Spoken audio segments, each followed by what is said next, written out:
¿Qué onda, gente? ¿Cómo están? Sean bienvenidos a un nuevo video de este suculento canal. A primera vista, Lu Minfei es un tipo completamente normal. No aspira a mayores cosas, se la pasa jugando al LOL, cree que es buena idea invertir todos los ahorros en cripto y no tiene muchos planes para su vida. Sin embargo, cuando conoce a una misteriosa chica de cabello rojo, no solo comenzará a cambiar las cosas para su futuro, sino que irá desenterrando la verdad sobre su oscuro y olvidado pasado.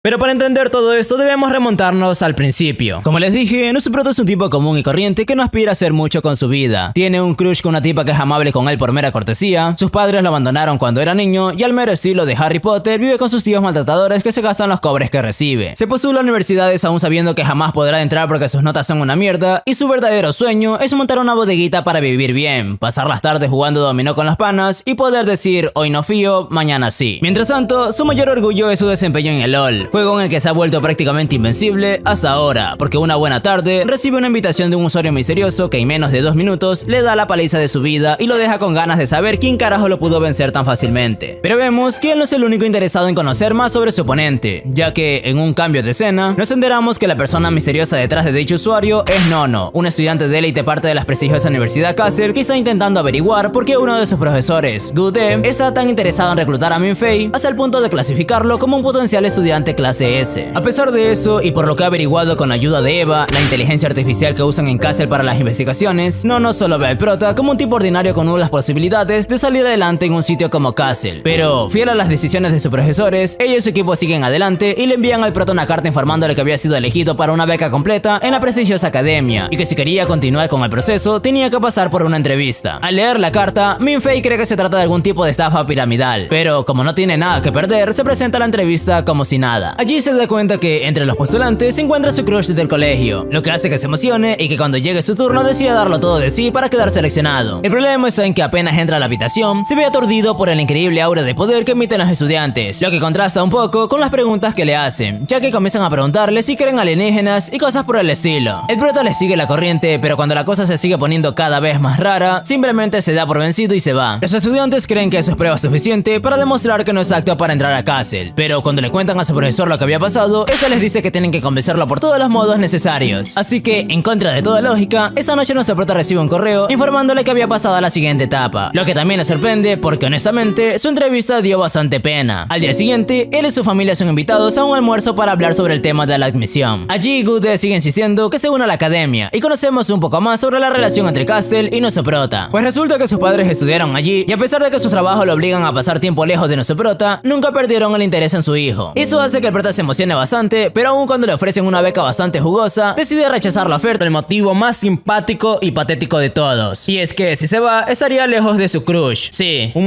imbécil.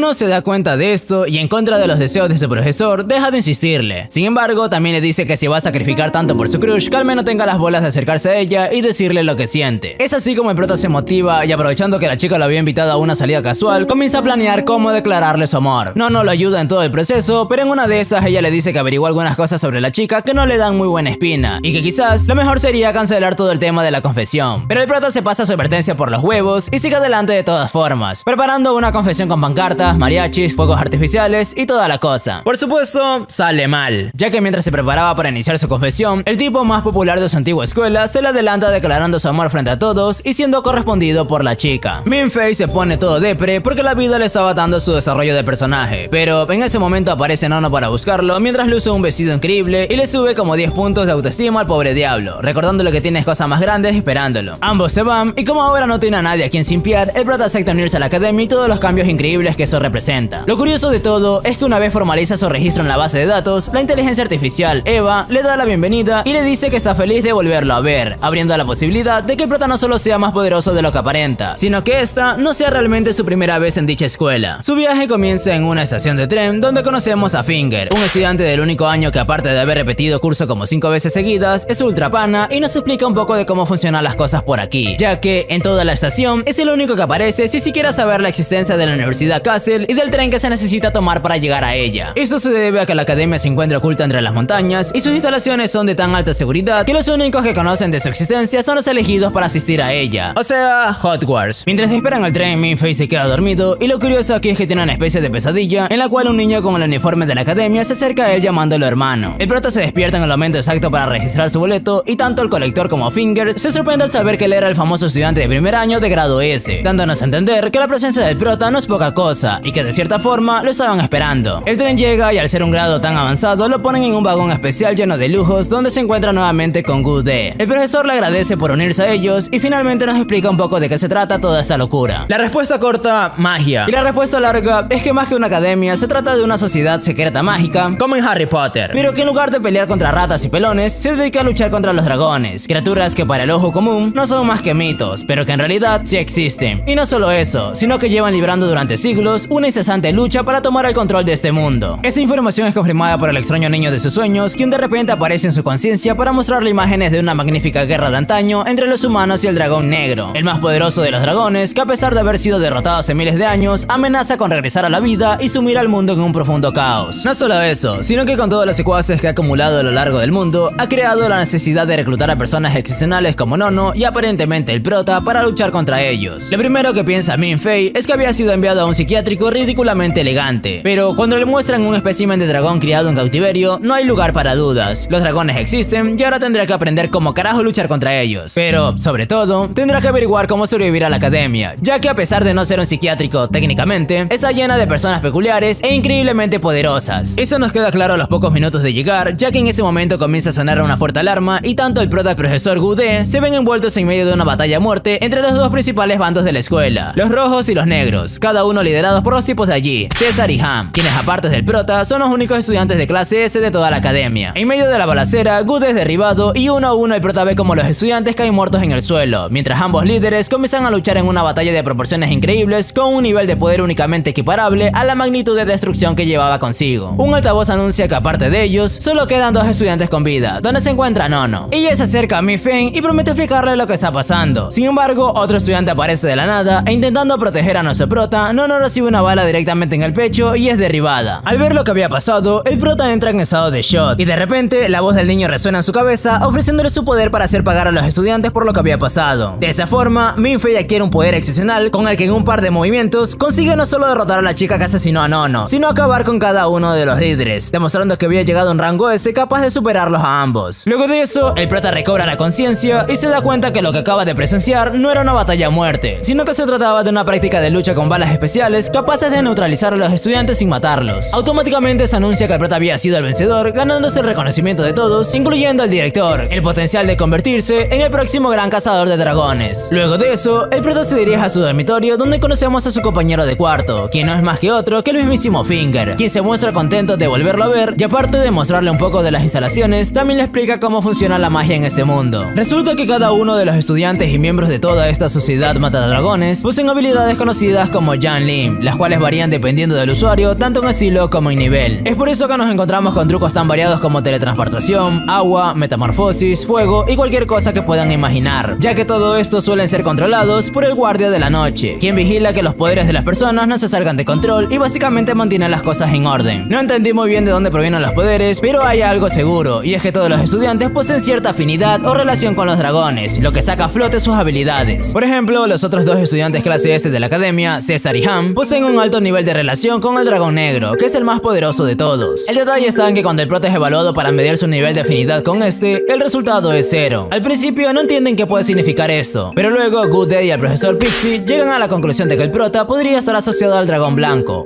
Y antes de seguir con la historia de nuestro chico, nos trasladamos un momento al pasado, en concreto a la bahía del Cisne Negro, lugar donde podemos ver que Renata intenta cumplir su promesa y salvar a Zero, a quien lleva en su espalda bajo ataques aéreos, y la nieve cae a su alrededor. Seguidamente ambos llegaron hasta un arma antiaérea, sin embargo el gatillo de dicha arma estaba trabado. Debido a esto recibieron un poderoso ataque enemigo que casi le provoca la muerte a Renata, pero Zero, al ver que su única amiga se muere, se niega a permitir que una flor tan bella muera congelada en este maldito lugar, y por ello decidió darle el mejor regalo que alguien le podía entregar, porque hicieron un pacto para permanecer siempre juntos. A continuación, Zero comenzó a recitar un antiguo juramento con el cual espera que el emperador le permite a su amiga reencarnar, y tras conseguir que Renata abriera una vez más sus ojos, Zero le entregó su increíble manejo de la magia cuando destruyó sin mucho esfuerzo a las naves enemigas, mientras le revela que ahora Satanás será liberado de su prisión. Un pequeño detalle a mencionar es que ahora Zero puede volar porque unas alas oscuras emergieron de su espalda, lo que obviamente dejó en shock a los pilotos enemigos. Posteriormente observamos que tanto Zero como Renata consiguieron escapar de la bahía del Cisne Negro, aún así se liberaron de sus perseguidores, ya que ni el director Hilbert Ron Anjou ni su equipo le quitan los ojos de encima. Aún así, Anjou decide no acabar con ellos de inmediato, porque se encuentran sobre el territorio de la organización de Caduceo, y como quiere evitar problemas innecesarios, solo ordenó seguirlos hasta que la agencia de ejecución se encargue de ellos. Por otro lado, observamos que Giovanna, la madre de nuestro chico, se encuentra muy cerca de la posición de Zero y a pesar de estar embarazada, se niega a dejar escapar al posible emperador dragón.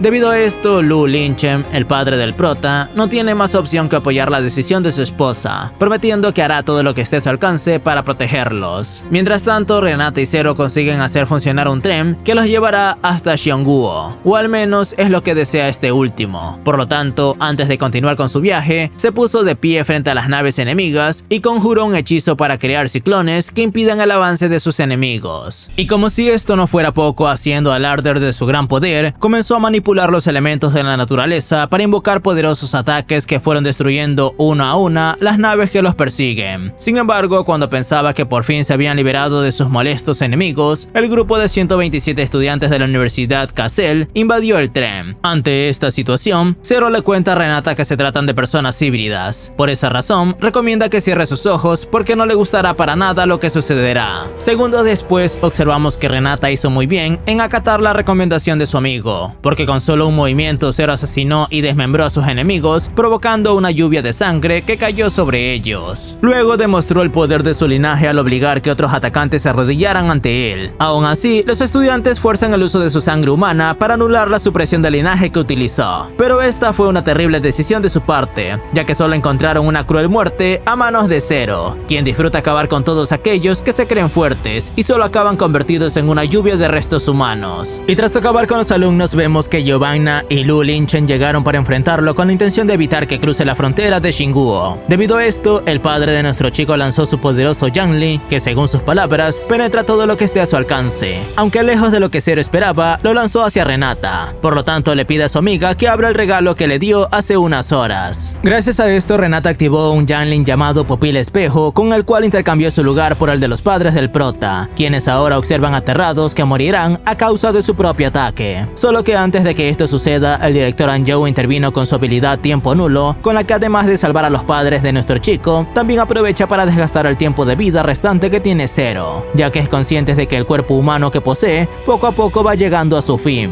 Y como Zero también es consciente de esto, le propone un trato en donde él tiene que prometer cuidar de Renata a cambio de un fantástico regalo del clan dragón, el cual llegado el momento se abrirá por sí solo. Al final vemos que Anjou aceptó el trato confiando en Zero, a pesar de que por lo general el clan dragón no es de fiar, por lo que prometió convertir a Renata en su alumna más querida. Tras escuchar sus palabras, el emperador dragón se despidió de su amiga, prometiendo que siempre estará a su lado e incluso le otorgó su nombre para que nunca lo olvide. Y tras finalizar la misión, Anjou le entregó el importante maletín a Chu Tianyao, a quien invitó hasta Xingguo con la orden de que se convierta en alguien normal de perfil bajo e incluso le pide que forme una familia, ya que algún día lo contactará de nuevo para recuperar este preciado objeto que le está confiando. Años después descubrimos que no solo se convirtió en alguien normal, sino que encontró una fantástica esposa con la cual concibió a su querido hijo Siham. Sin embargo, por más que los primeros años fueron increíbles para Tianyao, debido a que estaba muy contento con su familia, las cosas se salieron de control de un momento a otro, ya que no lograba ganar mucho dinero, lo que acabó provocando que su esposa se divorcie de él y se case rápidamente con otro tipo apuesto y rico. Como era de esperarse, esta situación entristecía a Siham, quien no estaba para nada conforme con lo que sucedía. Aún así, Tianyao está lejos de mostrar debilidad ante su pequeño hijo, y con una gran sonrisa le asegura que no debería estar triste, porque ahora tendrá mucho dinero. Claramente, el agente de Anjou no es muy empático con su hijo, ya que él está lejos de apreciar el dinero por sobre el amor de sus padres. Años después, tras haberse alejado de su hijo porque no quería interferir en su nueva vida, recibió un llamado de Siham, quien debido a una fuerte tormenta, le pidió que lo recogiera del colegio. De camino a casa, Tianyao intenta hacer como si nada pasa entre ellos. Por esta razón, habla hasta por los codos, lo cual hizo enfurecer a su hijo, quien le exige que haga silencio novio y luego le reclama por no ser un buen padre. Sus palabras entristecieron a Tian Yao, el cual se disculpa por haber estado desaparecido durante los últimos años y le asegura que a pesar de esto siempre está preocupado por él, porque son de la misma sangre. Claramente, Si-han no está para nada conforme con su respuesta y le consulta si es lo único que le importa. Tian Yao le revela que tener un hijo es como entregar la mitad de uno, lo que significa que el día que muera, una parte suya vivirá en él, a pesar de que todos lo olviden. Su hijo, de manera cruel si es que me lo preguntan, se queja de que cualquiera puede procrear, aunque no todos pueden criar. Al escuchar esto, su padre se entristeció y le confiesa que le encantaría poder criarlo. De repente, la intensa charla fue interrumpida por unos monstruos que rodearon el auto, y a su vez Tian Yao comenzó a tener una visión espiritual que le causó mucho miedo. Su padre, consciente de lo que sucede, le asegura que no hay nada de qué temer, porque en realidad solo está activando su linaje. Además, le confiesa que en el fondo esperaba que este día tardara más en llegar. Si-han, sin poder creer lo que está escuchando, le pregunta si van a morir, aunque su padre con una sonrisa le promete que no, ya que solo es una bienvenida al mundo real. Seguidamente, ante el asombro de su hijo, Tian Yao le enseña lo que es capaz con su poderosa espada Murasama. Pero Si-han, lejos de comprender lo que sucede, le indica que llamará a la policía. Sin embargo, Tian Yao le dice que no pierda su tiempo, porque ahora se encuentran en Nibelungen, conocido también como Tierra de los Muertos, y tras pedirle a su hijo que se coloque el cinturón, se bajó del auto para acabar con los híbridos provenientes de una mutación. Posteriormente se disponen a llegar a la zona normal, donde Tian Yao le indica a su hijo que tendrá que bajarse a esperar a que alguien lo lleve a casa, porque los híbridos no lo dejarán de perseguir. Aunque de pronto los planes cambiaron cuando en su camino se interpuso Odin, un monstruo gigantesco que impone mucho miedo. Tian Yao le pide a Si-han que mantenga la calma, pero al igual que todos es normal que se asuste. Aún así tendrá que enfrentar ese miedo. Luego le indica que recoja el maletín que tiene debajo de su asiento y se baje del automóvil. A continuación, ambos se posan frente a Odin, quien les exige que entreguen el maletín. Debido a esto, Tian Yao por debajo le dice a su hijo que cuando le dé la orden, tendrá que correr como nunca antes hacia el auto sin mirar atrás. Seguidamente lanzó el maletín de señuelo para que Si-han pueda llegar al auto. Una vez allí, su hijo le suplica que suba, pero Tian Yao se niega, porque debe combatir contra los híbridos. Por lo tanto, le indica que enciende el auto y se marche sin preocuparse, ya que si llegase a morir, lo único que le quedaría en este mundo será él, y a su vez, si se queda en la zona hay ataques que no podrá usar, lo que aumenta sus posibilidades de caer ante Odin. Finalmente, mientras destruye a sus enemigos, le promete que si logra sobrevivir, se van a ver otra vez. Odin, al ver que el muchacho está escapando, le ordena a sus híbridos que lo detengan, pero Tian Yao le pide un minuto, y le promete que el automóvil sacará a su hijo de Nibelungen. Sin embargo, como es consciente de que no debe confiar en los dioses, utilizó su habilidad Tiempo Nulo para evitar que alguien vaya tras Si-han. Al final vemos que el hijo de Tian Yao consiguió escapar de Nibelungen, aunque al bajar del automóvil no ve a su padre por ningún lado, y bajo la lluvia llora gritando su nombre de forma desesperada. Unos años después descubrimos que Si-han se convirtió en un buen amigo de nuestro chico mientras estudiaba en Academia Castle. Posteriormente vemos que el día de cumpleaños del prota sucedió algo terrible en la ciudad, ya que la estación de tren acabó destruida por culpa de un terremoto que nadie pudo advertir. En dicho suceso murió un tipo llamado Raymond, quien era muy importante para la junta directiva de la oficina de ejecución, ya que en su poder tenía unos documentos extremadamente importantes, los cuales deben recuperar antes de las 19 horas. Ante esta situación, Von Schneider, el jefe de la oficina de ejecución, quien por su aspecto tenebroso creo que no habría mejor agente que él para ejercer ese cargo, tomó la decisión de enviar al prota y a Shigam a la misión de rango SS, que consiste en recuperar el documento importante, ya que además de tener un alto rango y la ventaja de su linaje, son los únicos que podrían llegar a tiempo. Como era de esperarse, esta misión tomó para sorpresa a Shigam, quien disfrutaba de sus vacaciones de verano en Shinguo, y ahora tendrán que viajar de emergencia hacia Anguo cuando recuperen el documento. Mientras tanto, Lu Minfei se encontraba en una aburrida reunión del club de lectura, a la cual solo asistió para poder ver a su presidenta. Durante dicha reunión, Xiao Menghua, el mujeriego de la universidad, le propuso matrimonio a su actual pareja, Liu Miao Miao, lo cual no le cayó para nada bien a su expareja Chen Wenwen, la presidenta del club. Nuestro chico, consciente de esta situación, interrumpió el espantoso momento regañando a Xiao por no tener ni un poco de empatía para con Chen Wenwen. Esto desató una discusión entre ambos que casi acaba en los puñetazos, aunque Liu Miao Miao detuvo a su prometido y le recordó que este era un día especial, por lo que tras recobrar la cordura, Xiao decidió humillar al prota, llamando al mesero del lugar y diciendo que él pagaría toda la cuenta. Obviamente nuestro chico no cuenta con el dinero necesario y esto desató la risa de los presentes. Sin embargo, Si-han irrumpió en el lugar diciendo que pagaría todo en efectivo e incluso le dejó una jugosa propina al mesero. Luego, mientras todos los miraban asombrados, se acercó a Lu Minfei para informarle que la universidad universidad les asignó una importante misión de rango SS, y tras acabar de hablar, lo llamó jefe. Sus palabras dejaron boquiabiertos a los presentes, quienes no podían creer lo que veían sus ojos. Nuestro chico, aprovechando el momento, se llenó de confianza y, actuando como jefe, se marchó de la habitación junto a Si-han. Como se podía esperar, esto hizo enfurecer a Xiao, quien al final acabó siendo humillado por nuestro chico. A continuación, mientras viajaban en el auto de Si-han, este decidió hablar con el prota respecto a sus sentimientos por Chen Wenwen. Pero al descubrir que Lung Minfei es un tonto sin confianza que jamás le confesará a Chen Wenwen que está enamorada de ella, tomó una drástica decisión y regresó hacia donde estaba la mujer de la que su compañero está enamorado. Seguidamente, ante la sorpresa de todos los presentes, le dice que nuestro chico lo envió para invitarla a cenar en el famoso restaurante Aspasia, donde ya hizo una reserva. Ella, sin poder creer lo que estaba sucediendo, aceptó su invitación sin dudar. Debido a esto, Si-han entregó la dirección del restaurante. Minutos después vemos que el hijo de Tian Yao le contó sobre su plan al prota, quien se emocionó al saber que alguien se preocupa al intentar que pase un buen cumpleaños. Sin embargo, tras llamar al restaurante Aspasia, descubrieron que todas las mesas estaban reservadas. Ante esta situación, llamó a Finger para informarle que en breves publicará una recompensa en el sistema de la universidad. Seguidamente observamos que dicha recompensa provocó un gran alboroto, ya que todos desean obtener un favor de Si-han. Entre ellos, el influyente César, quien al ser miembro del consejo de estudiantes llamó de inmediato al Club Min para que le consigan la mejor mesa y el mejor servicio en Aspasia. Y con solo unos segundos, podemos ver que la influencia de César fue clave para confirmar la reserva para Minfei, a quien después le envió un mensaje de felicitaciones por su cumpleaños. A continuación, el prota y Si-han se dirigen a la estación de tren para investigar hasta hallar al tipo que llevaba la importante información que necesitan recuperar. Por otro lado, descubrimos que dicha información cayó en las manos equivocadas, porque un tipo con máscara de payaso le compró los documentos sobre el proyecto Nibelungen a un mafioso. Gracias a esto pudo averiguar que los huesos del dragón, tras obtener lo que necesitaba, este tipo dejó el documento en manos del ladrón y le indica que a las 19 horas alguien lo vendrá a recoger, aunque le advierte que sí o sí lo tiene que entregar, o de lo contrario no le gustará lo que sucederá. De vuelta con nuestro chico y su compañero, vemos que ninguno se explica cómo la estación de trenes acabó tan destruida, porque no tiene sentido que un terremoto de magnitud 3 haya provocado tal desastre. Y tras caminar por un rato, hallaron un rastro de sangre, el cual creen que se trata del tal Raymond al que busca.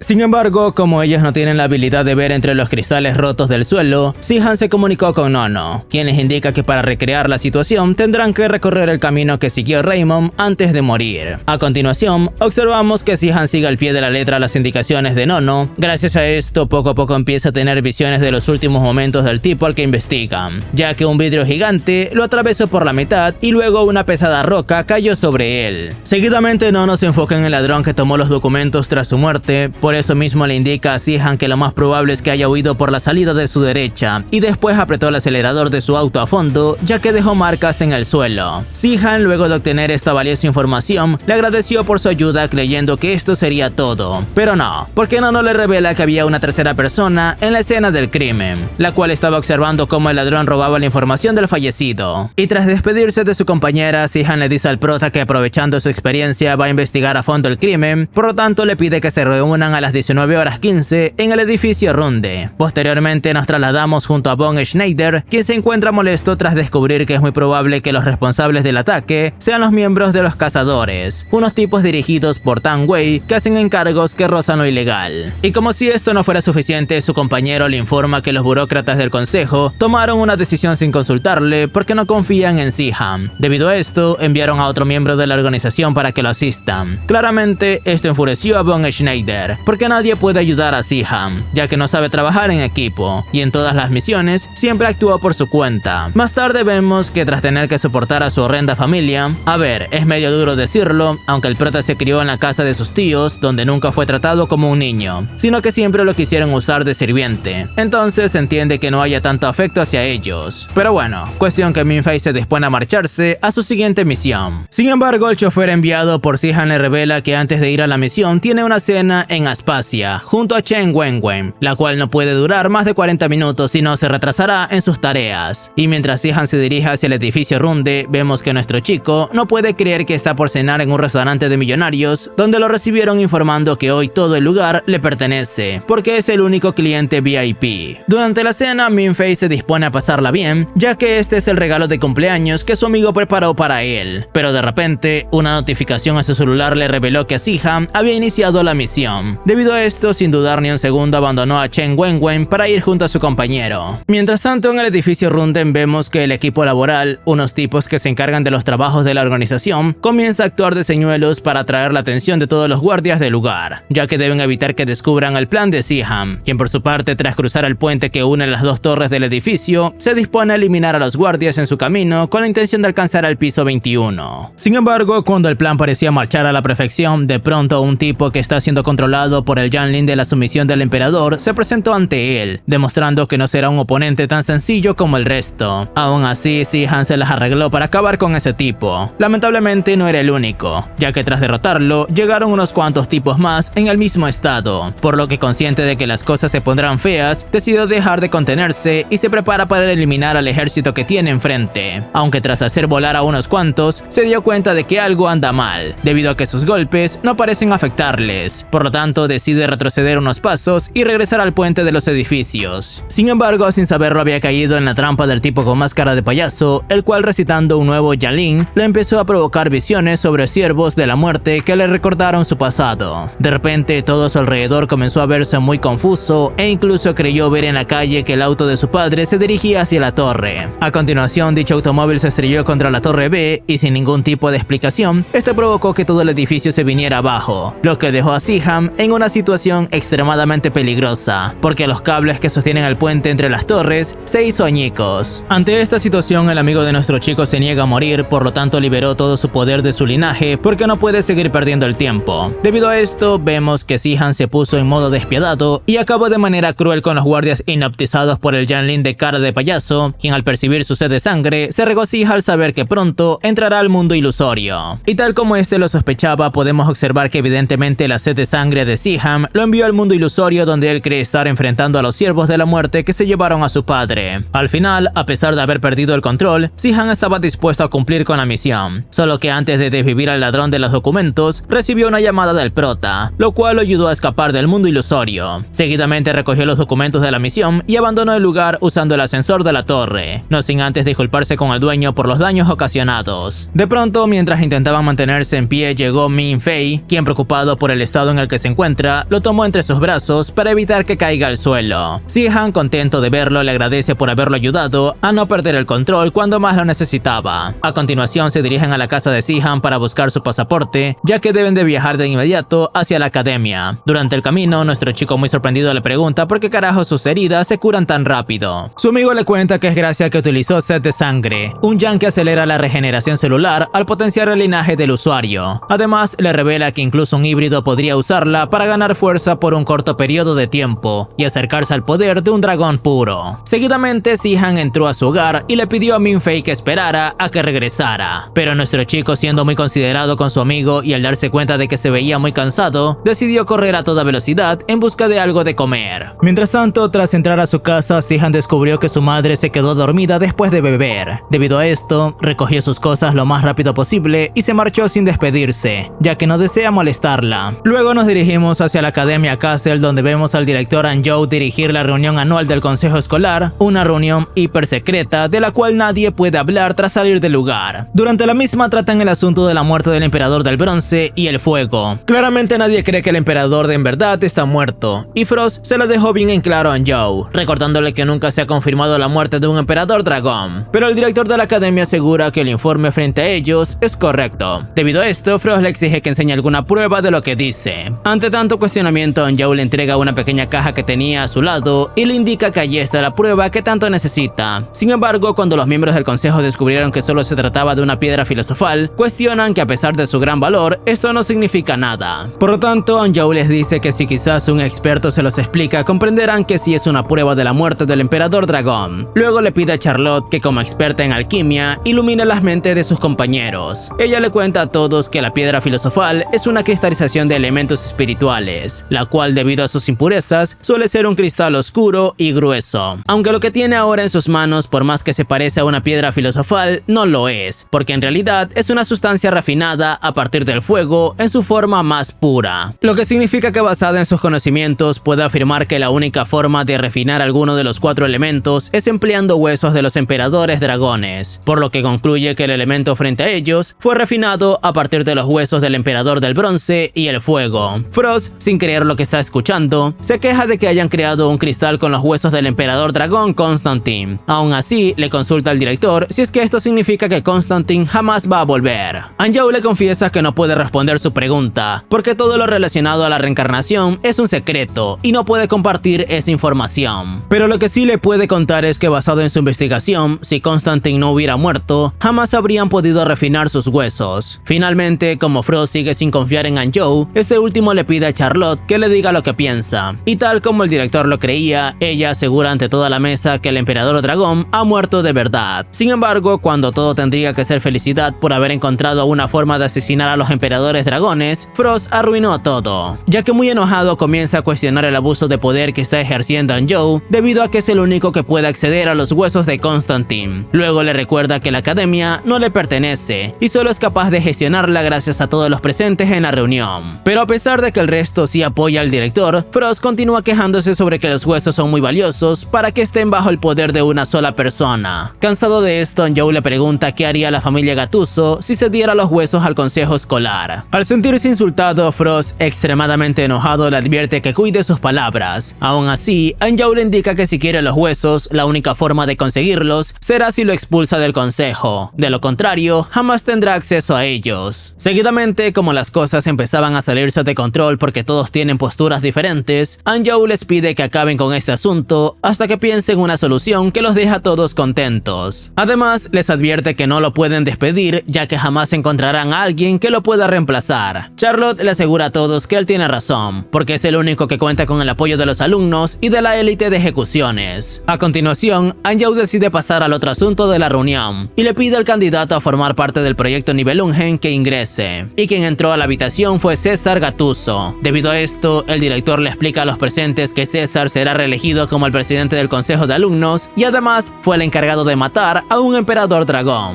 Seguidamente, Anjou le cuenta al elegido que el proyecto Nibelungen consiste en entrenar a un ejército con los alumnos de menor linaje, a los cuales se les dará lecciones para fortalecer dicho linaje con el objetivo de que sean capaces de enfrentar a un emperador dragón, ya que tiempos difíciles se acercan, porque las leyendas hablan de que pronto despertará el gran emperador dragón negro. Y por más que esto le parece muy emocionante, César tiene algunas preguntas, ya que no entiende por qué lo eligieron. Anjou le asegura que se debe a que es bueno. Él, manteniendo la calma, le responde que en ese caso podrían haber llamado a Siham o a Minfei. El director le indica que el primero no mató a ningún emperador y el segundo acaba de llegar a la academia. Pero tras escuchar los cuestionamientos de César, el director no tuvo más opción que revelar la verdad, ya que en realidad lo eligieron a él porque, según su tío Frost, la persona que elijan no puede solo tener un buen linaje, sino que además debe tener liderazgo, algo en lo que él es brillante. César, aprovechándose de que el poder de decidir está de su lado, ante la sorpresa de todos, rechazó la oferta del director y luego se marchó de la reunión, dejando a los presentes sin palabras. Unas horas después, Frost se acercó a su sobrino y le regañó por divertirse desafiando tanto a la autoridad familiar como a la del consejo escolar. Él, con una actitud arrogante, le confiesa que le encanta hacer perder el tiempo a los adultos. Luego asegura que no importa lo mucho que lo juzgue, no piensa aceptar el favor que le consiguieron los Gattuso. Frost, fastidiado con su sobrino, se queja de que no aproveche su talento porque desde hace siglos no hay un genio como él dentro de la familia, y le dice que lo del proyecto Nibelungen solo es algo con lo que la familia le está asegurando su estatus en el futuro. Pero César le recuerda que no es un Gattuso puro, sino que su otra mitad proviene de Gullwraith, lo cual lo mantiene humilde, y por eso mismo no le importa ni un poco su estatus futuro. Además, tras insinuar que los Gattusos tuvieron algo que ver con la muerte de su madre, le dejó en claro que una vez más no se considera parte de la familia. Claramente, Frost lamenta que él piensa así, aunque le asegura que los Gattusos no están relacionados con la muerte de su madre. Sin embargo, ni apelando a la lástima del anciano, consiguió que César cambie de opinión, ya que el muchacho sigue vociferando que es un descendiente de los Gullwraith, y por eso mismo jamás estará aliado a la familia Gattuso. Pero Frost está lejos de rendirse, y le advierte que debería considerar su decisión porque se acerca una nueva era donde los híbridos serán los más fuertes del planeta, convirtiendo así a los humanos en unos simples sirvientes. Por lo tanto, tendría que aceptar la oferta de formar parte del proyecto Nibelungen, ya que la familia lo quiere posicionar como el próximo emperador de la era. Y aunque le prometieron tener todo el poder en sus manos, César sigue negado a formar parte de los Gattuso, ya que planea conquistar su futuro con el esfuerzo de sus manos y siendo un Gullwraith. Su tío, tras escuchar que no piensa cambiar de opinión, le entrega una carta enviada por su padre y le revela que toda la familia sabe que su amada no es de sangre noble. Debido a esto, le propone que acepte formar parte del proyecto Nibelungen a cambio cambio de que la familia haga una excepción y aprueben su compromiso con Nono. Cansado de toda esta tontería, César furioso le exige a Frost que se largue de su vista porque no quiere ni un poco de la generosidad de los Gattuso, ya que su compromiso no tiene nada que ver con ellos. Por otro lado, mientras el prota hablaba por celular con Chen Wenwen durante su viaje junto a Si-han, de repente se teletransportó hacia el restaurante donde no pudo tener su cita como corresponde, aunque para sorpresa de todo fue obra de Lu Min-se, a quien en alguna ocasión apodó como el Diablo, el cual le revela al prota que deseaba verlo para felicitarlo por su cumpleaños, ya que al ser su cliente más importante no se merecía menos. Durante la breve escena vemos que nuestro chico no se encuentra muy cómodo junto a Lu Min-se, porque lo único que hace es hablar sobre poder y sobre cómo ser más fuerte que el resto. Finalmente, tras conversar sobre cómo podría obtener chicas mejores que Chen Wenwen, el pequeño Lu Min-se envió al prota de una patada hacia el mundo real. A continuación, el prota, demostrando lo mucho que ha madurado, le confiesa a Chen Wenwen que siempre estuvo enamorado de ella, solo que antes de que ella le pueda responder, Min-fei le revela que ahora ya no siente lo mismo, y le agradeció por todos los recuerdos inolvidables que le ha brindado. Aún así, antes de despedirse, le asegura que desea que encuentre a una persona que la ame y la trate como se merece. Como era de esperarse, esto llamó la atención de Si-han, quien, interesado en ayudar a su amigo, le pregunta qué chica le gusta y se ofrece a apoyarlo en todo lo que pueda. Sin embargo, nuestro chico le dice que por el momento no hay nadie en concreto y solo espera encontrar a alguien que lo ame por lo que es y no por lo que aparenta ser. Estas palabras iniciaron una conversación muy filosófica entre ambos, ya que Si-han le confesó que una vez conoció a un tipo como él, refiriéndose a su padre, el cual solo se conformaba con ser un hombre simple que solo quería que lo amen. Y tras mucha palabrería entre los chicos, la misma se vio interrumpida al llegar a su destino. Al otro día, luego de un viaje de 10 horas, los chicos aterrizan en la gran ciudad. Lamentablemente para ellos, la línea de tren que los llevaría hasta la academia estaba cerrada por huelga. Debido a esto, Si-han sugiere que se queden unos días en la ciudad hasta que acabe la huelga. Esto puso muy contento al prota, porque al ser tan pobre, no tiene forma de no vivir como un vagabundo durante una semana sin que su amigo sea el que le pague todo. Pero antes de marcharse en busca de un alojamiento, se percataron de que una chica estaba en peligro al intentar descolgar un cartel que estaba muy alto. De repente, dicha chica resbaló de su escalera, por lo que Si-han, como si fuera un superhéroe, se encargó de evitar que se estrellara contra el suelo. Mientras tanto, nuestro chico quedó fascinado con la belleza de la chica e incluso la llegó a comparar con un ángel. Luego, al percatarse de que posee una tarjeta de la Academia Castle, no dudó ni un segundo en presentarse ante ella de manera animada. Ella, por su parte, se presenta como Xiami de primero. Debido a esto, Si-han también le reveló su nombre porque después de todo pertenecen a la misma universidad. Y tras acabar las presentaciones correspondientes, Xiami le revela que intentaba hacerse cargo con el cartel de la estación para usarlo como tienda en el parque, ya que no tiene dinero para pagarse un hotel hasta que pueda viajar hacia la academia. Pero Si-han, consciente de que eso sería un problema, ya que es ilegal acampar en el parque, le ofrece que los acompañe en su hotel. Claramente, Xiami aceptó de inmediato sin dudar ni un segundo en que quizás la invitación de dos chicos a un hotel podría ser algo sospechoso. Más tarde, luego de que Xiami tomara un baño relajante y escuchara que Si-han está estudiando un libro que le interesa, les revela a sus nuevos compañeros que pertenece a la filial de Shinguo, una preparatoria encargada de seleccionar a estudiantes con linaje para enviarlos a la Academia Castle. Por lo tanto, demuestra que es muy estudiosa y que sabe muchísimo sobre los dragones, a pesar de ser una alumna de primer año, ya que incluso les enseñó que tiene un gran conocimiento sobre el libro antiguo Registro de Jade, el libro relacionado a la alquimia que Si-han estaba estudiando. Como era de esperarse, esto desató un interesante debate entre ella y Si-han. Mientras exponen sus interpretaciones sobre el libro antiguo, nuestro chico por su parte se queja por no entender nada de lo que están hablando y decide empezar a cantar una canción graciosa para cambiar el asunto de la conversación. Esto provocó que todos acabaran cantando y divirtiéndose en lugar de estudiar. Unos días después, nada más despertar, el prota se reunió con Lu Min-se, quien le trajo el desayuno a la habitación, y tras un gracioso intercambio entre ambos, este último le pide al prota que se mantenga atento porque el peligro está al acecho. Seguidamente, cuando Min-fei regresó al mundo real, se percató de que ninguno de sus compañeros estaba en la habitación. Además, vio que un sobre misterioso estaba entre las cosas que Lu Min-se trajo. Tras abrir dicho sobre, descubrió que le asignaron una misión y que debía bajar de inmediato cuando leyera esta nota. Por otro lado, Von Schneider se dispone a investigar la información ultra secreta de rango SS que Si-han recuperó para la academia, a pesar de que sus compañeros no querían que se entrometan en un asunto así. Aunque gracias a su determinación, Von Schneider descubrió que son archivos confidenciales de la policía de Shinguo sobre los crímenes sobrenaturales de los últimos 5 años, y por más que todavía no descubrieron a los dragones, saben que está sucediendo algo extraño que escapa del entendimiento humano, ya que hace años han investigado un curioso accidente que no tiene explicaciones porque el conductor de un vehículo abandonado desapareció de la faz de la Tierra. Por si alguien lo sospecha, sí, se trata del accidente donde estuvo involucrado el padre biológico de Seaham. A continuación, Von Schneider le enseña que hay información sobre el proyecto Nibelungen, una investigación enfocada en seleccionar alumnos por su linaje, la cual está dirigida por el consejo escolar, con el objetivo de entrenar a los mejores de rango A o superior. Sin embargo, aunque parece una buena iniciativa, tiene intenciones ocultas, entre ellas purgar a los linajes cuestionables, lo que significa que tanto Seaham como Minfei y Nono están en peligro, ya que si el consejo escolar considera que pueden volverse un peligro, les van a practicar una lobotomía, una cirugía cerebral que les quitará su sustancia blanca y los convertirá en unos idiotas, porque interrumpirán su resonancia mental esencial para activar su linaje. Seguidamente, ante el asombro de sus compañeros, les revela que piensa destruir los archivos sobre estos 3 alumnos para protegerlos, y a pesar de que en un principio Klein estaba en contra de entrometerse en los asuntos del consejo, aceptó destruir los archivos para proteger a Nono. De repente, mientras se encargaban de eliminar toda la información sobre los chicos, fueron interrumpidos por Parsi, el secretario del consejo, quien había sido enviado por el maletín. De regreso con Minfei, vemos que se llevó una gran sorpresa al ser recogido por el mismísimo director, quien viajaba en un lujoso automóvil que era conducido por Norma. Anjou le revela al prota que será el encargado de acompañarlo a una subasta en Sotheby's, una de las casas de subasta más prestigiosas del mundo y un importante centro de arte. Nuestro chico, preocupado por la importancia de esta misión, le pregunta si no deberían haberse preparado un poco más, porque aunque él puede parar el tiempo, sigue siendo muy arriesgado intentar llevarse las valiosas obras de artes. El director, mirando al prota como si fuera un tonto, le pregunta si realmente creyó que lo llevaría a un atraco, y luego le revela que obviamente no, ya que participarán en una subasta selectiva donde se subastarán ciertos artículos legalmente restringidos para clientes previamente seleccionados. Sin embargo, sin que lo supieran, estaban siendo seguidos de cerca por otros tipos, los cuales, al ver pasar el automóvil de Anjou, decidieron activar el Janlin Barrera para atraparlos. Pero cuando ellos pensaban que ni Anjou ni el prota lo iban a notar, pues estaban muy equivocados, porque ambos percibieron de inmediato que entraron en un laberinto creado por un Janlin para atrapar híbridos. Minfei, preocupado por esto, le pregunta al director qué sucederá ahora, y él, lejos de tranquilizarlo, le dice que probablemente intenten matarlos. De repente, un poderoso ataque se dirige hacia ellos. Ante esta situación, Anjou descendió del automóvil para detenerlo. Luego le pide a Norma que se encargue de mantener a Minfei a salvo. Seguidamente, antes de que sus atacantes puedan planear una nueva estrategia, Anjou apareció ante ellos para darles una paliza. Y tras un fantástico combate donde los enemigos no se lo pusieron para nada fácil al director, este los acabó aniquilando a pesar de que tenían una buena coordinación como equipo. A continuación, Anjou regresó con el prota y siguieron su camino hacia la importante subasta a la que tenían planeado asistir. De camino, el director le explica a Minfei que su papel en la misión será actuar como un nuevo rico que intenta comprar cosas extravagantes, aunque en realidad solo es una cubierta para decirle que puje por los objetos que realmente necesitan para la misión, ya que él es un comprador experimentado e intentará distraer al resto de los presentes, quienes seguramente lo conocen por su vasta experiencia en subastas. Finalmente, Anjou le indica al prota que debe bajar del auto y esperar a que alguien lo venga a recoger. Además, le asegura que si consigue superar la misión con éxito, puede considerar aprobada las 2 clases que reprobó el semestre pasado. Más tarde, observamos que Minfei logró superar la primera prueba de la misión, ya que ingresó a la subasta sin que nadie sospechara nada. Tras hallar el asiento que le asignaron, reconoció a Romario Tansem, Roma para los amigos, quien se presentó ante nuestro chico de manera amable. Luego, el presentador de la subasta dio inicio a la misma, pidiendo que todos cerraran sus ojos porque apagarían las luces. Minfei, sorprendido por esto, se queja de que todos obedezcan sin dudar las órdenes del presentador. Sin embargo, en solo unos segundos descubrió el porqué, ya que nada más apagarse las luces, los ojos de todos los ricos se volvieron dorados, debido a que es la única forma que tienen de mostrar su linaje. Y mientras Minfei está muy asustado, el director, quien habla a través de un auricular, le pide que mantenga la calma porque se encuentra en un festín para dragones. Lejos de tranquilizarse, el prota se puso aún más nervioso, ya que en este lugar es como un cordero dentro de la cueva del dragón. Aún así, cuando las luces se encendieron, actuó como si nada hubiera sucedido. Gracias a esto, Roma empezó a confiar en él y le habló sobre la facción de híbridos, la alianza de los 13 nobles, quienes, al ser de los más poderosos en el lugar, tienen sus asientos VIP cerca del escenario. Y después de haber escuchado esto, Anjou no tuvo más opción que darle una lección de historia al prota. Por eso mismo le revela que los híbridos se encuentran esparcidos por el mundo y solo una facción fue seleccionada para entrar a la Academia Castle, lo que provocó que el resto tuvieran sus propias maneras de vivir. Debido a esto, esto, existen diferentes facciones, entre ellas la Alianza Secreta, Sociedad Médica del Sagrado Corazón, los Cazadores y el Partido Secreto, una facción a la cual antes pertenecía la Academia. A continuación, su conversación se vio interrumpida por el ingreso del primer artículo a subastarse, pero tras muchos y muchos artículos poco interesantes, llegó el momento de que nuestro chico tenga su momento de gloria e intente conseguir el objeto conocido como encuentro inesperado, el cual, al tener una puja inicial de 0, Min Fei cree que no será nada valioso. Sin embargo, cuando el presentador enseñó lo que ocultaba bajo la tela, el prota se quedó boquiabierto al descubrir que se trataba de un conjunto de espadas y dagas alquímicas conocidas como los 7 pecados capitales. Dichas espadas le traen dolorosos recuerdos a nuestro chico sobre el día en que se enfrentó al emperador Norton y lo apuñaló, aunque a día de hoy todavía sigue dudando si realmente hirió a un emperador dragón o a Lao Tam, el chico amable que tanto lo ayudó. A pesar de esto, Min Fei tiene la obligación de concentrarse en la misión, ya que aparecieron algunos competidores que quieren hacerse con el poder de los 7 pecados capitales. Y para sorpresa de todos los presentes en la subasta, entre estos competidores se encuentra una mujer misteriosa que ofreció $10 millones por el conjunto de espadas y dagas alquímicas. Claramente, esto llamó la atención de las distintas facciones, quienes concuerdan entre sí que quieren capturar a la mujer misteriosa antes de que abandone el país. Pero si ellos pensaban que ofrecer 10 millones era totalmente desquiciado, imaginen sus caras al escuchar que Min Fei ofertó 20 millones. Sin embargo, esta oferta provocó que la subasta se suspendiera, por lo tanto, el presentador se disculpó con los presentes alegando que deben suspender la subasta temporalmente para evitar posibles acciones fraudulentas. Aún así, le indicó a nuestro chico que debe acompañarlo hacia el departamento de finanzas porque tienen que hablar de cosas importantes. Seguidamente, observamos que nuestro chico se metió en problemas debido a que la organización descubrió que la cuenta que proporcionó para participar de la subasta solo posee 2 millones, por lo que si no puede demostrar que puede pagar los 20 millones de su oferta, van a cancelar su puja. El prota, fingiendo estar ofendido porque se cuestionan su riqueza, se queja de que le están faltando el respeto, ya que 2 millones es lo que costó su nuevo automóvil. Además, le dice al tipo junto a él que si cuestionan el origen de su dinero, tendrían que hacer lo mismo con la mujer que ofertó 10 millones, aunque el tipo de gafas le revela que ella no es cuestionada porque cuenta con los fondos para pagar su oferta. Luego le pide que introduzca su contraseña del banco para comprobar que en verdad posee los 20 millones, pero aunque Min Fei confiaba en que el dinero estaría allí, nada de eso sucedió, lo que lo dejó como un mentiroso ante el organizador, quien además le informa que la mujer con la que estaba compitiendo en la subasta ofertó 50 millones. Ante esta situación, a nuestro chico no le quedó más opción que recurrir a Lu Minsen. Gracias a esto, al utilizar un Yanlin temporal que le enseñó, Min Fei logró obtener 100 millones en su cuenta. Esto dejó totalmente desconcertado al tipo de los lentes, quien nervioso no puede creer que alguien tenga tanto dinero a su disposición. Y aún intentando recuperar la cordura, le informó al pujador que Min Fei ofertó 100 millones por el codiciado artículo. Minutos después vemos que en lugar de estar feliz, nuestro chico está muy preocupado en el baño porque se metió en serios problemas al gastar demasiado dinero. Por otro lado, podemos observar que la mujer misteriosa que compitió contra Min Fei está siendo perseguida por un grupo de híbridos que la quieren capturar a toda costa. Sin embargo, la mujer del rostro cubierto es muy fuerte, lo que le permitió huir del lugar a pesar de que sus enemigos la superan en número. A continuación descubrimos que esta mujer en realidad fue un señuelo enviada por la dueña de las espadas alquímicas, quien ideó un plan perfecto para que las espadas regresen a nuestro chico, aunque casi por casualidad también se llenó de dinero, ya que según sus palabras, con tal de que las espadas hubieran acabado en manos del prota, se las hubiera regalado. Por otra parte, Anjou es sorprendido por la presencia de un viejo conocido llamado Henkel, quien en el pasado le disparó por la espalda. Aún así, aceptó acompañarlo a la reunión de la facción Alianza Secreta. Allí le consultaron sobre los rumores de que la Academia Castle fue capaz de matar a los emperadores Norton y Constantine, ya que quieren saber si lograron hacerse con sus huesos. Anjou les cuenta que a pesar de haber matado a los 2 emperadores, sucedió un imprevisto que les impidió quedarse con todos los huesos, ya que un alumno le disparó un torpedo a Norton y lo envió al fondo del mar, lo que dificulta hallar sus restos. Aún así, dejó a todos boquiabiertos al contar abiertamente que por el contrario, sí lograron quedarse con los huesos de Constantine. Seguidamente, con Henkel a la cabeza, todos se pusieron contentos que después de tanto tiempo haya logrado eliminar por primera vez a uno de los 4 monarcas, lo que abre camino a que pronto el resto de emperadores dragones caigan uno por uno. Pero como Anjou lo sospechaba, no fue invitado a esta reunión para recibir elogios, sino que la Alianza Secreta deseaba negociar con él, ya que en la nueva era que se aproxima, desean compartir la gloria junto a Castle. Y a pesar de que Anjou estaba dispuesto a escuchar su propuesta, todo se fue al carajo cuando uno de los mocosos de Henkel proclamó que al obtener los huesos de Constantine podrían convertirse en los nuevos dragones. Esto hizo enfurecer al director Anjou, quien detuvo el tiempo y se encargó de humillar a dicho individuo. Luego, antes de marcharse de la sala, le advierte a todos que para negociar con él tendrán que primero aprender con quien intentan entablar negociaciones. Además, les recuerda que todos los dragones de nacimiento o los autoproclamados son sus enemigos, los cuales casi siempre acaban mal. Y tras las negociaciones fallidas, Henkel le indicó que ya puede dejar de ocultar al miembro que se escondía detrás del librero. Seguidamente le pide que se encargue de investigar a fondo a Min Fei, debido a que los 100 millones que obtuvo para la subasta llegaron a sus manos de forma extraña, ya que en solo 10 segundos, 25 millones de pequeños inversores del mercado bursátil le donaron $4 justo cuando más lo necesitaba, lo que lo lleva a pensar de que está siendo favorecido por los dioses. Más tarde, durante el viaje junto al director, nuestro chico se quedó sorprendido al descubrir que muy pronto habrá una guerra, ya que si la Academia Cassiel consigue derrotar a los monarcas, todos los híbridos librarán dicha guerra por poder, debido a que al igual que los dragones, solo aquellos de linaje fuerte sobreviven y mejoran genéticamente al devorarse a sus semejantes. Pero como si esto no fuera suficiente información impactante para nuestro chico, de repente, y tras hablar sobre sus motivos para mantenerse vivo, el director enloqueció porque comenzó a conducir como un demente con la intención de provocar terror en el prota, debido a que cree que es la única forma de que Min Fei pueda recordar algo que lo ayude a encontrar el sentido de la vida. Y tal como lo imaginaban, esta situación estresante les trajo un recuerdo olvidado a nuestro chico. Allí se vio a sí mismo acompañado por Lu Minse, quien luego de llamarlo hermano, lo abrazó mientras le aseguraba que ambos harán lo posible por sobrevivir. De regreso al mundo real, Min Fei no pudo contener sus lágrimas. Aún así, Anjou le asegura que no tiene la obligación de contarle lo que vio, porque todos tienen sus propias razones para vivir, lo que los motiva a luchar contra los dragones. Posteriormente, ambos fueron en busca de Xiami y Siham, quienes se encontraban a la vuelta al mundo del parque de diversiones. Luego de reunirse con ellos como si se tratase de un abuelo con sus nietos, Anjou y los chicos recorrieron el parque de diversiones probando distintas atracciones, entre ellas la montaña rusa más peligrosa del mundo, donde a pesar del terror que tenía Siham y nuestro chico, ambos accedieron a subir. De repente, el tiempo se detuvo para Min Fei, ya que su hermano quería negociar con él, debido a que descubrió que estaba a punto de morir. Por lo tanto, Lu Min se le propone que le entregue la cuarta parte de su vida a cambio de que no le suceda nada. Claramente esto le pareció un abuso de poder al prota, el cual comenzó a gritar por ayuda. Gracias a esto, Anjou logró colarse en la negociación, lo que provocó que Lu Minsen decidiera marcharse porque no le gusta que nadie se entrometa en sus negocios. Ante esta situación, Anjou tuvo que utilizar su Yanlin tiempo nulo para evitar una catástrofe. Luego le permitió a sus alumnos eximirse de los efectos de su habilidad para que Siham fuera el encargado de activar los frenos de emergencia. Sin embargo, le advierte que debe hacerlo en el momento exacto porque de lo contrario se van a descarrilar. Por eso mismo le indica a sus alumnos que todo quede en sus manos, porque es probable que en breves pierda el conocimiento. De pronto los chicos ven que los rieles caerán sobre ellos. Debido a esto, Siham le pide al prota que se encargue de los frenos, mientras él lo hace añicos. Pero en el momento que Min Fei tenía que unir los cables que activarán los frenos, se percató de que si lo hacía, su amigo acabaría electrocutado. Aún así, Siham, consciente de las consecuencias, le pide que active los frenos, porque con ellos o sin ellos no hay vuelta atrás. Y tras haber evitado la tragedia, el prota, al ver que Siham está muy grave, lamenta no haber aceptado el trato de Lu Minsen y suplica que su amigo no se muera. Mientras tanto, Xiami utilizó su Yanlin para socorrer a Siham y así evitar que se estrelle contra el suelo. Días después nos trasladamos hacia una importante reunión presidida por el director Anjou. Durante la misma, varios expertos intentan averiguar cuál fue la razón de que tanto la estación de trenes como el edificio donde se ocultaba el ladrón de la información rango SS se hayan derrumbado como si nada. Y tras exponer distintas hipótesis, llegaron a la conclusión de que el responsable de todo esto fue uno de los 4 emperadores dragón, en concreto el especializado en la tierra, quien se conoce como el maestro absoluto de la fuerza. Aunque a muchos le parece extraño que si ya despertó todavía no se haya aparecido ante ellos, Anjou sugiere que quizás algo lo está reteniendo o en su defecto cree que intimidarlos es una buena estrategia. Pero como aún no tiene información concluyente, Anjou decidió dar por finalizada la reunión. Posteriormente se dirigió junto a Min Fei, quien se siente un poco nervioso por haber escuchado parte de una reunión ultra secreta. Anjou le asegura que no tiene nada que temer, porque en realidad ya llegó el momento de que le enseñe algunas cosas. Luego golpeó su mesa con una secuencia especial y esto le permitió descender hacia la otra parte de la Academia Cassiel, la cual es llamada el Acuario. Un lugar tan especial, tanto que solo existen 5 en todo el mundo, y en el cual hay un zoológico que alberga más de 8000 especies, tanto de flora como de fauna, ya que toda la civilización humana junto con la alquimia y los Yanlings están archivadas ahí. Al llegar a lo profundo del lugar, Anjou le revela al prota que hallaron todo esto en Sudamérica, en donde los mayas lo construyeron. Aún así, por seguridad tomaron la decisión de desmontar todo y traerlo hasta esta zona. Y tras unas extrañas clases de historias sobre supersticiones escritas por por los mayas, el director le enseña a nuestro chico dónde ocultó los huesos de Constantine que tanto busca el consejo, aunque le advierte que en pocos días lo llevará a la cámara frigorífica porque son muchos los que desean robarlos. Seguramente se preguntan por qué le enseñó todo esto, pues simplemente porque Anjou cree que pronto le llegará su hora y quería motivar a nuestro chico, quien de momento es el único rango S de la academia, a pesar de que según él no lo merece. Por otra parte, después de pasar 10 días en coma, vemos que Si-Han despertó acompañado de Xiami, la cual se encargó de ponerlo al día y de exigirle que le dé las gracias por haberle salvado la vida. Finalmente, tras una conversación muy agradable que estuvo al borde de convertirse en romántica, Xiami se quedó dormida, debido a que llevaba 2 días sin dormir esperando que él despertase. Más tarde, Anjou visitó a Si-Han para cuestionar que le haya ocultado que era capaz de utilizar el Yanlin Set de sangre, una técnica secreta y prohibida que lleva años perfeccionarla. Aún así, confiesa estar fascinado de que haya sido capaz de descifrar los pergaminos antiguos y desarrollar su propia versión de la técnica. Luego le consulta si le gustaría saber por qué destruyeron en su momento toda la información relacionada a la sed de sangre. Si-Han le responde que no es necesario, porque comprobó por sí mismo que al usarla genera en la persona una agresividad difícil de controlar. El director le revela que a pesar de estar en lo cierto, no es la única razón, ya que utilizar la técnica prohibida puede llevarlo a superar el umbral crítico de sangre, lo que significa que la sangre dragón dominará su sangre humana y poco a poco empezará a corroer su parte humana hasta que acabe convertido en un dragón. Sin embargo, al escucharlo tan interesado en esto, le advierte que un humano jamás podrá ser un dragón puro, porque los genes humanos son muy resistentes y lo llevarían a terminar transformado en un siervo de la muerte. Además, le indica que si continúa usando esa técnica llegará un momento en el que él mismo lo tendrá que asesinar. Por lo tanto, aunque debería expulsarlo de la academia, esta vez hará una excepción y le permitirá seguir estudiando con la condición de que no abuse de técnicas prohibidas. Finalmente, antes de marcharse, Anjou le asegura que el consejo solicitará una muestra de su sangre, lo que podría ser un problema. Aún así, se encargará de sustituirla. Tras su partida, Parsi ingresó a la sala para examinar a Si-Han y llevarse una muestra de su sangre, tal como el director había anticipado. Al otro día vemos que nuestro chico le dio una gran sorpresa a su amigo, quien al despertar se encontró con toda su cama cubierta de flores amarillas, ya que la intención de Min Fei era simular un funeral para celebrar que él no había muerto. Pero Si-Han está lejos de seguirle la broma, debido a que lo perturba algo que no puede sacar de su cabeza, y por eso mismo le consulta al prota que se siente estar enamorado. Como era de esperarse, Min Fei no comprende por qué razón le preguntó sobre el amor. Aún así, le exige que deje de dar tantas vueltas y le consulte lo que realmente quiere saber. Su amigo, un tanto preocupado, le confiesa que quiere saber por qué intenta averiguar si es que alguien la atrae. El prota le responde que una forma de darse cuenta sería porque quedó fascinado con el aspecto físico de una persona y tras describir a su mujer perfecta, con mucha euforia le asegura que en realidad no existen razones para que alguien la atraiga, ya que simplemente su corazón se acelera cuando ve a dicha persona. Y como Si-Han es medio lento cuando se trata de sentimientos, le suplica que le dé otro ejemplo de cómo identificar lo que siente. Además, le pregunta si la compatibilidad de signos con esa persona podría ser una razón para enamorarse. Ante su pregunta, Min Fei le pregunta de qué signo están hablando,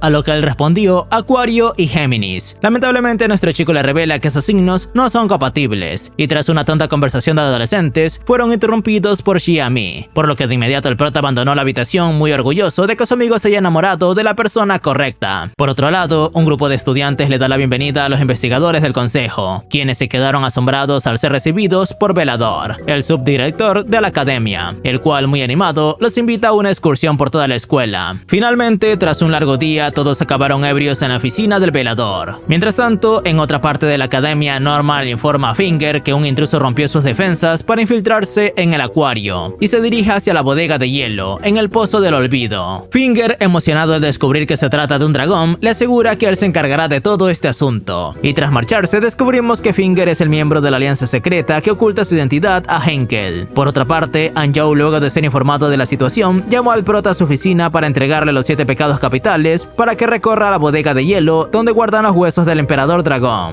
Claramente, Min Fei hace lo posible por evitar cumplir esta misión, ya que presiente que algo malo sucederá. Sin embargo, el director no se lo permite y le indica que le dará 10 créditos si trabaja para la academia. Esas palabras fueron música para los oídos de nuestro chico, quien sin dudarlo aceptó hacer lo que le pida. Posteriormente observamos cómo Min Fei halló el árbol gigante del que Anjou le habló y, dispuesto a completar la misión cuanto antes para salir de este lugar tenebroso, comenzó a correr hacia allí. Por desgracia, lo que pensó que sería un trabajo sencillo está a punto de convertirse en una odisea, porque pronto se encontrará con el tipo cara de payaso, quien se preparaba para devorar el cadáver de Constantine. Lamentablemente para el cara de payaso, su plan no se concretó, ya que el cadáver de Constantine está protegido por una barrera que le impide acercarse. Muy enojado por esto, se dispone a destruir la barrera con un poderoso Yanling. Sin embargo, tras conseguirlo, fue sorprendido por el ataque de Finger, el cual lo regaña por intentar comerse los huesos de Constantine sin compartirlo. De pronto, ambos fueron interrumpidos por Parsi, quien les recuerda que todo lo que hay en este lugar le pertenece al consejo, lo que significa que no permitirá que se queden con algo. A continuación, vemos que Finger le advierte al cara de payaso que el primero en caer será él, ya que es el único que se encuentra peligrosamente cerca de los huesos del emperador dragón. Luego, sin pensarlo demasiado, se lanzó de cabeza a por él, lo cual desató un fascinante combate en donde ambos demostraron que son muy fuertes. Pero Finger, al darse cuenta de que está en peligro, le exige a Parsi que haga algo. Debido a esto, el secretario del consejo le dispara al cara de payaso con un proyectil tallado a partir de una piedra filosofal, porque creía que era lo único con lo que podría acabar con su enemigo. Aunque en solo unos segundos comprobó que estaba muy equivocado, porque el cara de payaso detuvo el proyectil con el hierro de su sangre usando un Yanling que ni siquiera Parsi conocía. Finger, por su parte, quedó fascinado con el tipo frente a él, ya que tiene la capacidad de atacar y protegerse usando el hierro de su sangre. Y a pesar de esta demostración de poder, Parsi está lejos de rendirse. Por lo tanto, comienza a disparar hacia el cara de payaso una y otra vez, quien, cansado de perder el tiempo con ellos, decide acabar este enfrentamiento cuanto antes. Durante el combate, Min Fei llegó al lugar y se encontró con Finger, quien, sin revelar su identidad, se quedó confundido porque no comprende cuál fue la razón del director para enviarlo a esta misión. Nuestro chico, sin darse cuenta de que se trataba de su amigo, le indica que si está de su lado debe conseguirle 5 minutos hasta que puedan cumplir con las órdenes del director. Pero él asegura que eso es difícil, aunque sí promete conseguirle al menos 3 minutos, lo que significa que debe darse prisa. Y mientras Min Fei se dirige a levantar otra vez la barrera alrededor de los huesos de Constantine, Finger regresó al combate contra la cara de payaso. Luego le pide tanto a él como a Parsi que se detengan porque quiere negociar, ya que es consciente de que este combate es una pérdida de tiempo para los tres porque todos están agotados, por lo que le propone al enemigo tomarse 4 minutos para un breve descanso donde todos podrán recuperar algo de energía. El cara de payaso, un poco molesto por esto, aceptó su trato, aunque solo por 1 minuto. Seguidamente vemos que tanto Parsi como Finger comienzan a preparar su ataque más poderoso para que al acabar el tiempo estipulado puedan ganar unos cuantos minutos más. Por desgracia, esto no sirvió de nada, ya que el prota es bastante inútil y al intentar saltar un gran precipicio acabó fallando la misión, e incluso casi fue descubierto por el poderoso enemigo que quiere robarse los huesos de Constantine. Ante esta situación, Finger y Parsi se disponen a buscar la manera de acabar el trabajo por su cuenta. Sin embargo, todo se fue al carajo cuando su enemigo empezó a destruir los pilares de los alrededores, los cuales, además de ser los encargados de sostener el jardín botánico de la superficie, también son el desagüe del lugar, ya que planea inundar todo para poder llevarse los huesos de Constantine sin que lo molesten. Por otro lado, contra todo pronóstico, descubrimos que nuestro chico no falló la misión, sino que al contrario sí logró llegar hasta la zona donde debe levantar la barrera. Luego, al darse cuenta que las raíces del árbol que deberían levantar la barrera fueron destruidas, intenta unirlas de nuevo al tronco principal. Esto llamó la atención de su enemigo, quien se deshizo de sus rivales porque descubrió que había alguien más en el lugar. Seguidamente, intenta evitar que nuestro chico coloque otra vez la barrera. Por desgracia para él, no logró llegar a tiempo. Aún así, el señor cara de payaso le indica al prota que esto no evitará que robe los huesos, porque destruirá la barrera como antes. Por otro lado, Finger le dice al prota que debe reforzar la barrera con los pecados porque es el único que lo puede hacer. Al escuchar sus palabras, Min Fei se abalanzó sobre la caja que contiene los 7 pecados al grito de que protejan este lugar. Sorpresivamente, esto sí funcionó. Por lo tanto, el señor cara de payaso decidió abandonar furioso el lugar, aunque no sin antes destruir el techo para que el agua del mar inunde la zona. Ante esta situación, Finger y Parsi deciden abandonar a nuestro chico porque están seguros de que la barrera lo protegerá hasta que ellos regresen con trajes de buzo. Sin embargo, al salir hacia la superficie se llevaron una terrible sorpresa al descubrir que su enemigo destruyó la cápsula que protege el acuario, lo cual es un problema gigantesco, ya que todo el agua que ingresa al lugar provocará cortocircuitos que a su vez desencadenará explosiones. Por lo tanto, Parsi sugiere que utilice el ascensor de emergencia, aunque Finger le indica que para usarlo deben tener la autorización especial que les permita abrir la puerta. Al escucharlo, el secretario del consejo le enseña que posee una tarjeta de máxima autorización. Luego ambos suben al ascensor pensando que se habían salvado. De repente, una explosión destruyó la parte inferior del ascensor. Ante esta situación, Parsi utilizó un Yanling de barrera para protegerlos a ambos. Aún así, a pesar de que ellos lograron llegar a la superficie sin sufrir daños, lo que no corrió con la misma suerte fue la academia, ya que las llamas del subsuelo emergieron hacia el cielo.